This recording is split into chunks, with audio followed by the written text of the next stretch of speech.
try and find your values. When you've found your values, trust in them. You know, what is really important to you, what's your most important value, and run with it. So for New South Wales Through Their Eyes, I'm joined by Danny Mayson-Kinder. I'm so excited that you are here. You and I had a conversation a couple of months ago now when I was first introduced to you and flyhighbillie, which is your organisation, which you'll tell us about. I'm so grateful that you're here. I think this will be an interesting conversation. It's a different one, but it comes from such a beautiful place that I was really, really excited that you would join us for New South Wales Through Their Eyes. So thank you for being here. Well, thank you, Zoe, for having me. I'm excited to be here too. Can you start by telling us a little bit about yourself? My name is Danny. I was born in the UK. I grew up in a wonderful family, wonderful household, but then decided at the age of 22 that I wanted to travel the world. Took off and did sort of make my way around the world and just had incredible experiences. I became a diving instructor, a skipper. I worked with whales and dolphins and led an amazing, adventurous life for a long time, and then finally met my husband in the Whitsundays in Queensland, and we decided to settle down there, and I then had my best job of all and became a mum to two beautiful girls. So you said you're a skipper, so that was captain of a boat? Yes, captain of a boat. Right, and what kind of boat? I was up to, I can't remember how long it was now, I think it was 30 feet. I can't remember how long I can drive up to. So yes, but we used to drive, first I started on a small catamaran, and then we were on boats. Actually, it was a company called Ocean Rafting, and there were these big yellow inflatable boats that used to whiz all around the Whitsunday Islands, so it was kind of fun. And what a beautiful place to live, the Whitsundays Islands. It is a beautiful place. So you are the CEO and founder of flyhighbillie. Can you tell us a bit about how that came about and a bit about the organisation? Sure. So flyhighbillie was set up after our beautiful 12-year-old daughter Billy was killed in a horse accident. Billy was an incredible soul. She was probably way beyond her years, and she had great insight and empathy and compassion. And everyone who met her would say there's just something about Billy. And, you know, they just said that she was kind, and they just never met anyone quite like her. And Billy had, in fact, just been awarded a scholarship to high school based on her amazing writing ability. And she was always writing poems and stories and artwork. And she used to come to us and say, you know, Mum, Dad, what can I write about? And we'd be like, well, I don't know. But when she died, it became, I guess, a bit of a thing for me that I had to put together her book for her. So we compiled all her poems and the stories and put together a beautiful book called Hope. And Hope originally was, I guess, for us as her legacy and for the family. But then what happened was it started to sell, and we've sold over 8,000 copies now. And the feedback that I had from the book was quite incredible. And I had parents coming to me saying, my children, you know, are asking questions that we haven't normally talked about. And Billy wrote about lots of things, you know, family and hopes and dreams, but she also wrote about some deeper issues such as, you know, racism and bullying and even death. So they did instigate conversations, and children were really relating to it. So I thought, wow, how amazing.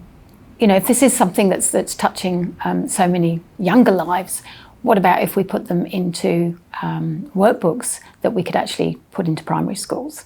So that's how it started, and Billy's legacy became one of kindness, and with a play on her name. So we have B, her initial, and then even though our name is Kinder, it's spelled kinder. And so one day I sat there and I looked at the name and it was like Be Kinder. And so we set up the Be Kinder initiative within flyhighbillie. There's something serendipitous about that, but also when I've read through these, obviously throughout these books, there are bits about Billy in there. And one of the ones I was reading today was when you wanted to make a quilt with her ribbons, and you found out that she'd been giving her ribbons away to the people that she volunteers with at Writing for the Disabled. And then there's another wonderful story in there, which I think is such an amazing thing to remember right now, is when you're talking about coming back from a trip in Melbourne, and there was a lady sitting by herself in a diner, and Billy asked if she could sit with your family, and you were right. She seemed like she was well beyond her years in that thoughtfulness and empathy that she had. What's the impact that you've seen of these books? You touched on it a bit there in terms of there's a focus in here about kindness, but also mental health. How have you seen that kind of impacting the school that Billy went to, but also more broadly in the feedback that you get from other people who are buying these books? Well, like I said, once we decided to do the workbooks, we had a lot of input from teachers and psychologists. And what we did was, used a lot of Billy's work, but it was also things that other people had written about Billy and stories that about Billy. And then put them into a context where the teachers and psychologists would then ask the questions of the children, and it almost becomes like a bit of a journal for them. So sometimes children don't always know exactly what they want to say, but it leads them in a direction to instigate those conversations. And I've seen a lot of children use them. I've seen them in a lot of different scenarios. And I think what it does is they address what it means to be kind. What is that fundamental empathy? The Dr. Kathy Harrison, who worked on these books with us, she believes you can teach empathy to a child as young as 3. And it's really about standing in somebody else's shoes and seeing how they actually feel. And I think that's where Billy had a very unique gift, even for someone so young. The lady at the table, she was so sad that this lady was on her own and, she's sitting there all by herself. And that really bothered her. And I think that's an amazing gift and something that maybe we should be teaching our younger generation, because it's not always natural. Can be a taught, empathy can be, a taught emotion, but it's really about thinking about other people in more depth. And when I've seen this in action, there was a boy in grade 3, and the teacher asked him if he liked the workbook. And he said, yes, I really like it. He said, because when we use it, he said, when we go outside afterwards into the playground, everybody's nice to each other.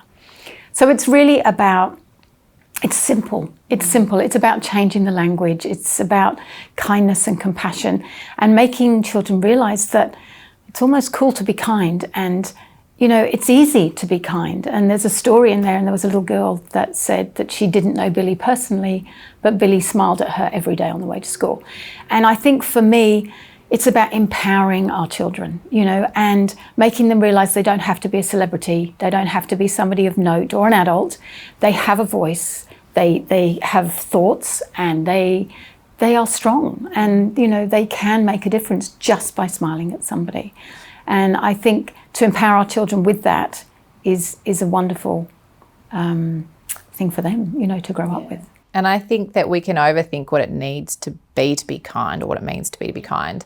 And, the gestures that Billy did in terms of sitting with that lady, sometimes you can kind of hold yourself back from doing that, but actually, to step into that and to invite someone to sit at your table because you felt for them. Yes, it's brave, but also it's so incredibly simple to do kind things for people. And so the fact that Billy did this, but also that the legacy lives on so wonderfully through these books.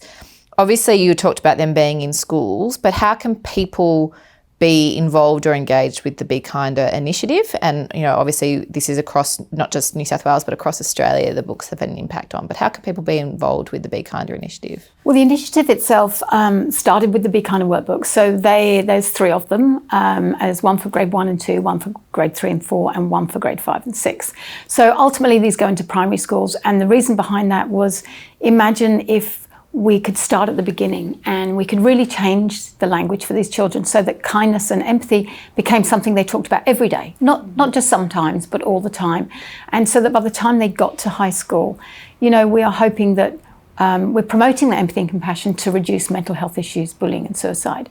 So if this is just a way of being, it becomes normal. And then, not to wait until they're maybe later on when there is bullying or there is mental health issues and then band-aid them. So we're really trying to prevent and change is the idea. But it's not just about schools, it's about everyone. We have our annual Be Kinder Day, and that takes place on the 22nd of June every year. And that's for everyone. We want corporates, businesses, communities, everybody to get involved. And it's, like you say, it's simple. It's about being kind and really, thinking about other people, being in the moment.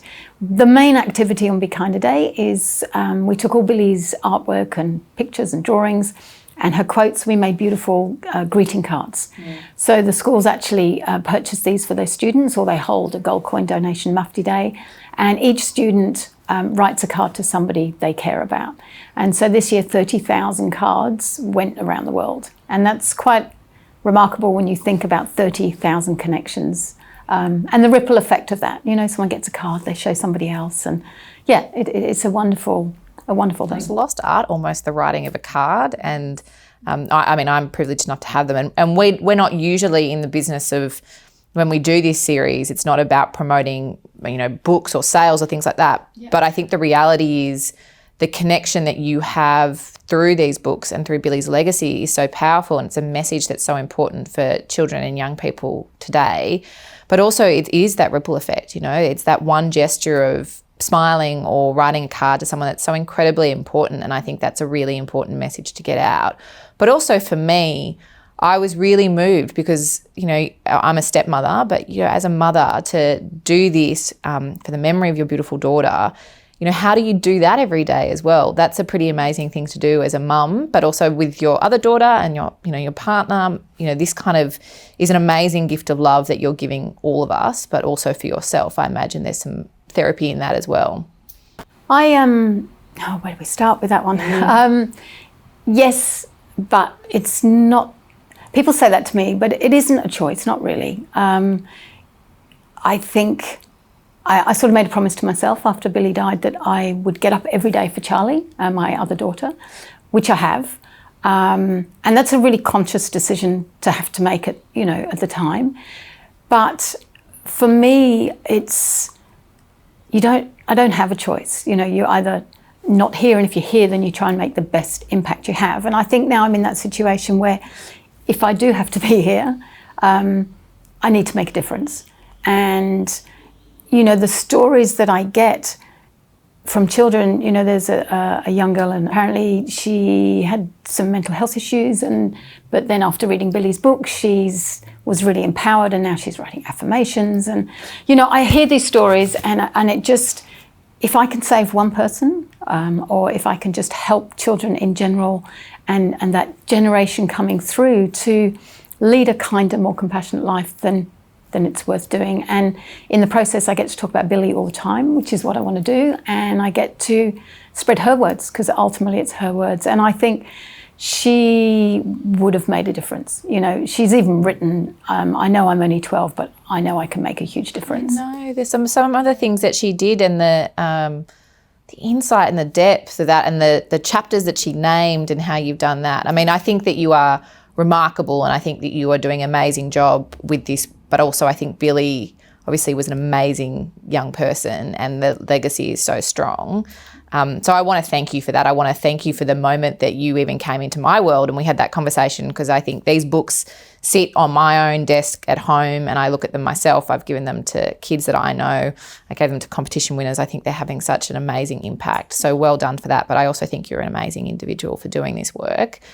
What is something that you would want to say to your younger self? Try and find your values, and when you've found your values, trust in them. You know, what is really important to you, what's your most important value, and run with it. And I think it's easy to get swayed along the way, or it's easy to maybe not always believe in yourself. But I think younger people do have a gut instinct, and align yourself with that value and just follow it. And what is something that you would like to say to children and young people of New South Wales? I think for me, I would love for them to, as I said before, be in the moment and really be present and take time.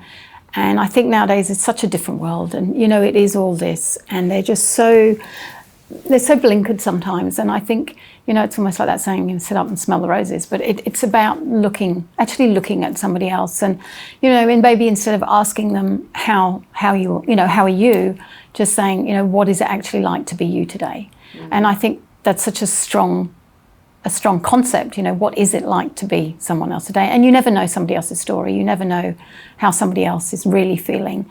So it's a matter of, taking the time to find out, or sit with people and really be present. And that's so important, right? It's the time part of it. And And really, as you said to begin with, walking in somebody else's shoes, we don't always do that, and we don't always recognise that people have other things going on. Yeah. One of the things I did read that I'm not going to read it all because, one, I think I might get emotional reading it, but I'd like to be able to share when we put this up, is that wonderful poem that she wrote about family, because I think for this year, so important. We've talked about, that it's been a different year. It's been hard to connect with family, but this is such a beautiful piece of work that she did. But what she does say at the end here is a family, never will it stop, and our family, it's at the top. So I think she writes so beautifully about this connection with her family it was in England. I think it's such an incredible message for the year that we've been in. There was actually a story behind that too. My mum and dad are in England, and our family has always been really close, especially the four of us, my husband and my two girls. And we had a saying, it was one in, all in.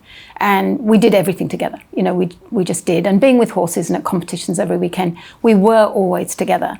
But mum and dad would come from England twice a year, and they would come and stay with us. And Billie was very close to them. And she actually wrote that in the March, April, when they came to visit. And she showed it to me the day before they arrived, and she said, "Oh, Mum, I've written this for Grandma and Poppy." And I said, "Oh, it's wonderful, they're going to love it." But she never actually gave it to them. And I didn't even know that. And then after she died in the May, they obviously came to the funeral, and somebody said something, and the poem came up, and they'd never seen it.